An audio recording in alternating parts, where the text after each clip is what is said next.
and they wanted to have a joint project that they'd been talking about doing for years, and the city wouldn't really support it. And we said, we'll support you, we'll help you put it together legally, we'll work with First Federal of Lakewood, and we'll get everything together. And then the economy hit, and the residents said, nah, never mind, we don't want it. There's half of us don't want to do it anymore, which is understandable because it's an amenity. But with erosion, it's an even different question because that's preserving the asset itself. So, you know, in 10 years, I assume my pool will be in the lake, in our building. And we're trying to stop that. Well, Mayor Louise, Councilwoman Madigan just brought up a good point that was one of the things the Gold Coast Consortium has mentioned. But we should take this, you know, Nate, we did start to have this conversation. We did stop it after all the financing dried up, but we probably should make the same option available to other chunks of lakefront property owners. But your point is an excellent one, and I think there are some things we can do to help. You will pay by the way, you'll pay a little bit higher rate if it ends up not being subsidized by something like the Port Authority or by the state or something like that. And the city, I know, isn't going to be able to do it. You do pay a couple extra points if it ends up going totally private sector, but it's still fairly reasonable, and the alternative is not acceptable.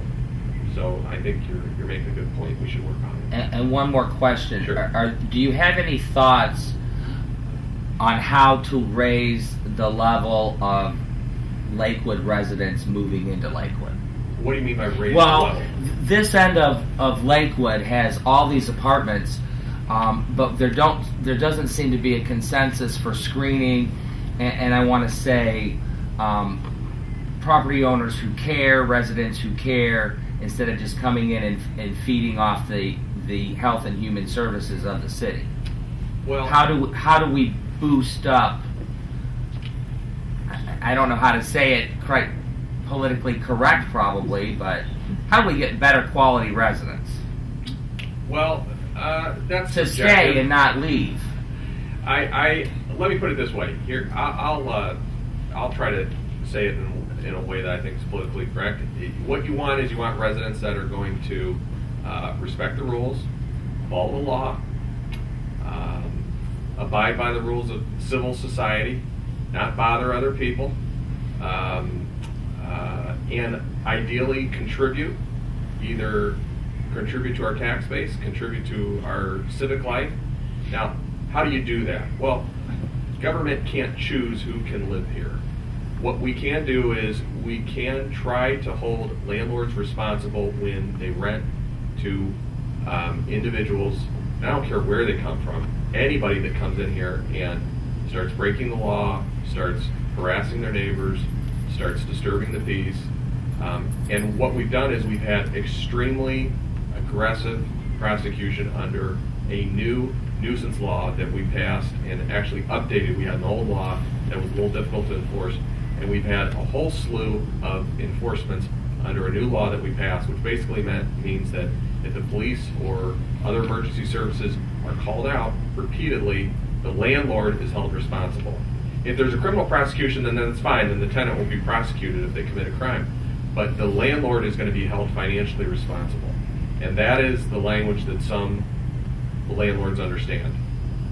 The fines can run anywhere from $300, $400, $500 sometimes. $600, it's been as high as that. And they have a right to appeal.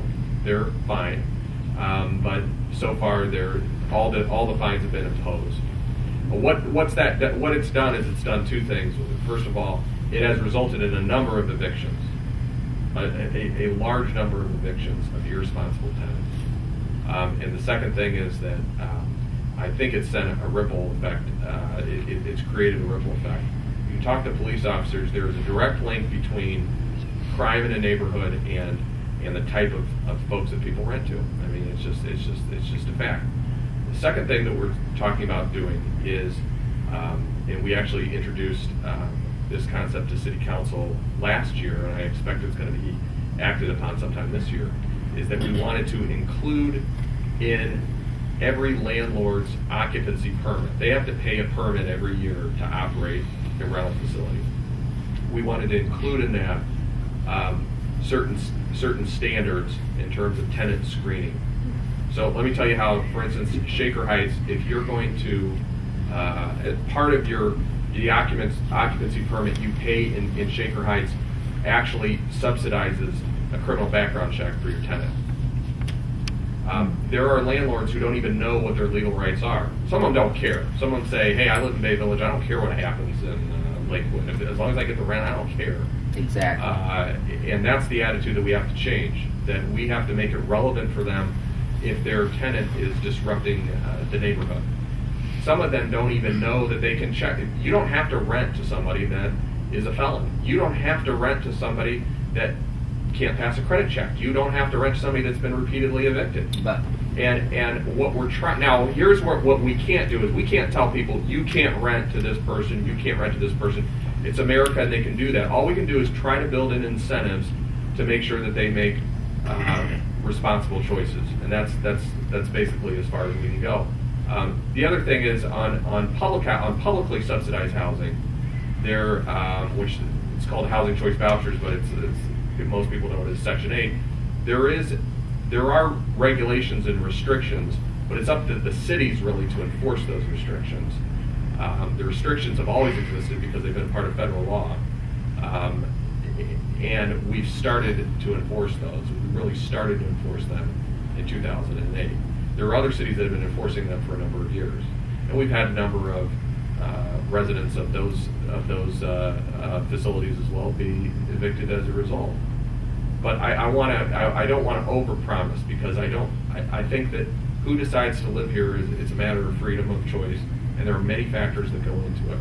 The only thing that I think I can do as mayor or our administration can do is try to create incentives for landlords to be responsible and rent to responsible tenants, and when they don't, try to make sure there's a financial penalty for them. I mean, I have a huge screening process, 2 years employment, decent credit, able to get utilities in your room, and that's pretty much in your name, and that's pretty much it. But I can run 10, 15 applications and find 2 or 3 that might pass that criteria.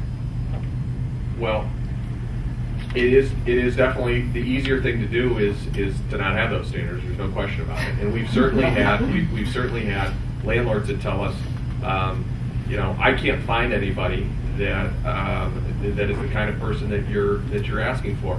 And all I can say is, well, all I can do is make sure that if you're going to rent to somebody that's going to disrupt the neighborhood, you need to know that there's going to be a financial cost to that. I can't personally find them the people maybe that they're looking for. I can't do, but I can tell you what some landlords, I'm sure you haven't, but what some landlords have done is said, well, it's difficult to find a perfect tenant, so I'm not going to have any standards because it was difficult to find somebody that passed a criminal check or credit check, so I'm just going to rent to whoever and let the chips fall where they may. And all we can do is be, I think, an influencer on that decision. But I think a lot of Lakewood landlords are doing that. They're sort of throwing in the towel. I agree, but what I will tell you is, and we talked to a lot of them, is that they, believe me, the message is spreading that we are finding them. Trust me. And it is getting out there. It may not have gotten to everybody yet, but it is out there. The other thing that I would encourage anyone here, whether a landlord or not a landlord, is if you see behavior which is nuisance behavior, drug dealing in public, just disturbing the peace, whatever it might be, report it. Report it. I mean, I can't stress that enough, because that's the paper trail that allows us to create the fine. And so if you see that kind of behavior, please don't tolerate it. A lot of what a community is like is what is tolerated. And we have to make sure that our standards are kept high, no matter how many times we see people that violate it. And, some of the people that walked with me door to door have seen how I react to it. And if I see somebody anywhere in any of our neighborhoods, and it doesn't matter which neighborhood it is, that is violating kind of the rule, what I call the rules of civil society, I call them on it. So if a kid is walking right down the middle of the street, I yell at them to get out of the street, and if they won't get out, we call the cops. I mean, that's just the kind of thing that we have to do, because if you let it go, it's kind of like where are you going to draw the line on personal behavior? And that's a process, and all we can. And I don't pretend that government is going to kind of impose what the rule is.